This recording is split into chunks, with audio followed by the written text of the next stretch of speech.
Halo Sobat Agar, energi listrik memiliki peranan yang sangat penting dalam memenuhi kebutuhan manusia.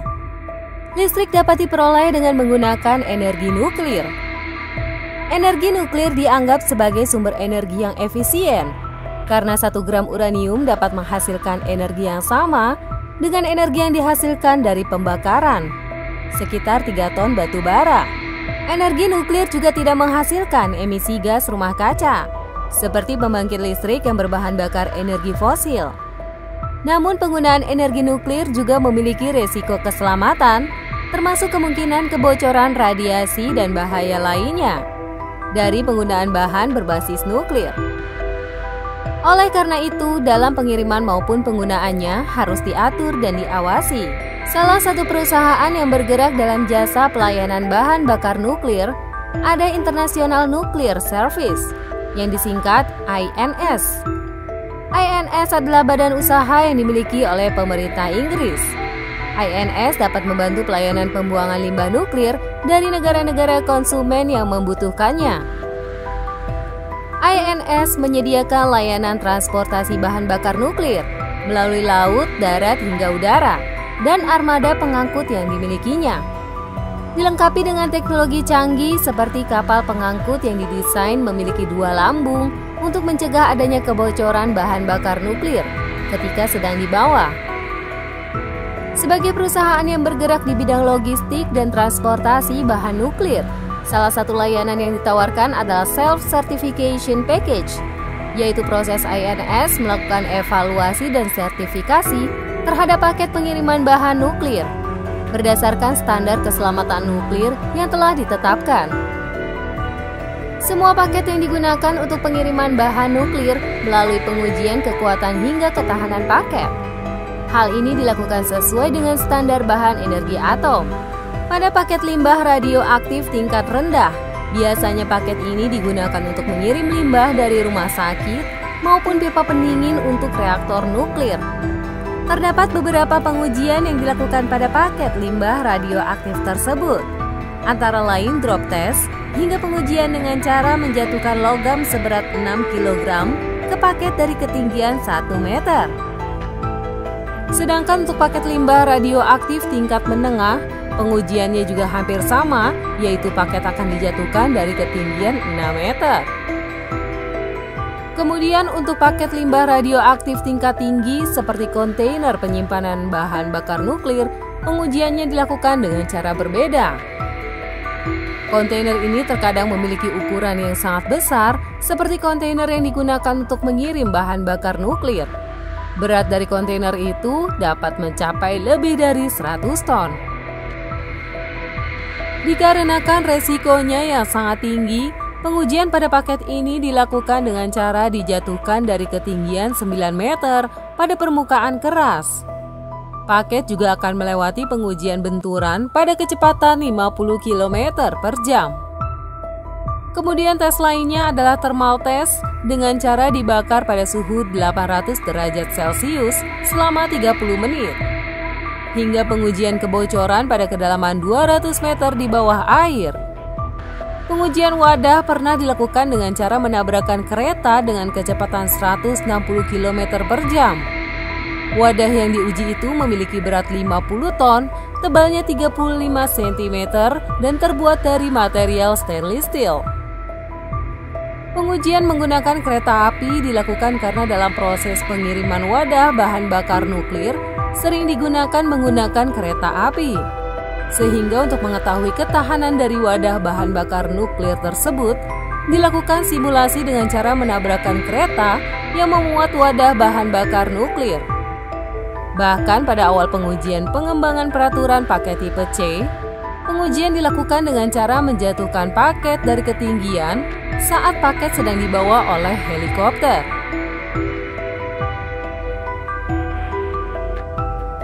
Tidak hanya itu saja, sebuah perusahaan yang bernama Holtec International dari Amerika Serikat pada tahun 2013 menguji wadah mereka dengan cara yang ekstrim. Pengujian itu dilakukan untuk mensimulasikan kecelakaan pesawat pada wadah pengangkut bahan bakar mereka. Mereka menabrakkan wadah dengan kecepatan 600 km per jam menggunakan peluncur misil milik Angkatan Darat Amerika Serikat. Tes ini dilakukan untuk memenuhi standar pedoman peraturan nuklir Swiss.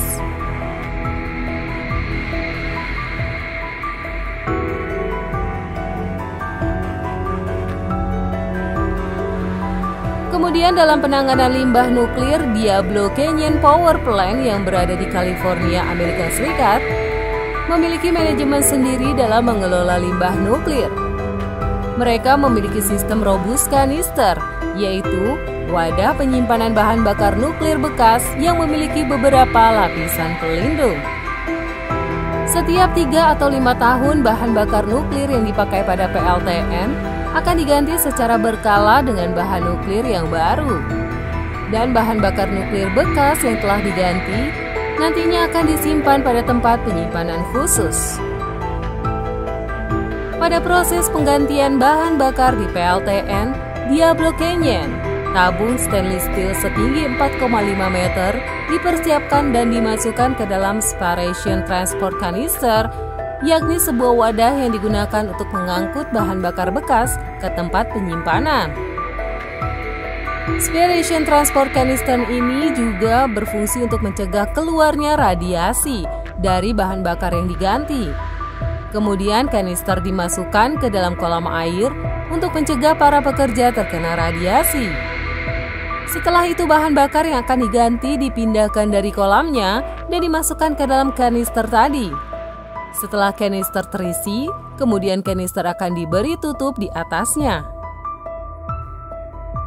Ketika bahan bakar bekas sudah dimasukkan di dalamnya, maka kanister akan diangkat. Proses selanjutnya, bagian tutup di atas kanister akan dilas agar terurus secara permanen. Kemudian kelembaban di dalam kanister akan dihilangkan dan diberi helium serta campuran gas untuk menghilangkan panas dan oksidasi pada bahan bakar bekas yang ada di dalamnya. Kemudian kanister akan ditempatkan pada sebuah transporter. Transporter tersebut dirancang khusus untuk membawa kanister menuju tempat penyimpanan yang jaraknya sekitar 1,5 km. Dan setiap langkah perjalanan menuju tempat penyimpanan itu, kanister akan dikawal ketat oleh beberapa petugas keamanan.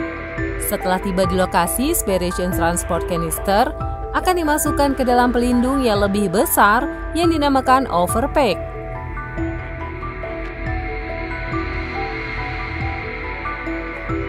Ketika wadah telah diberi overpack, kemudian akan diangkat lagi oleh transporter menuju tempat penyimpanan atau storage pad.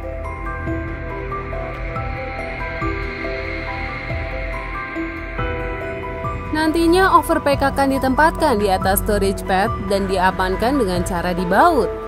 Storage pad yang digunakan untuk meletakkan limbah tersebut terbuat dari beton dengan ketebalan 2,2 meter dan dirancang agar tahan terhadap gempa bumi yang berkekuatan tinggi sekalipun. Pada fasilitas penyimpanan ini juga memiliki sistem keamanan yang ketat dan selalu dijaga oleh petugas yang bersenjata lengkap selama 24 jam non-stop.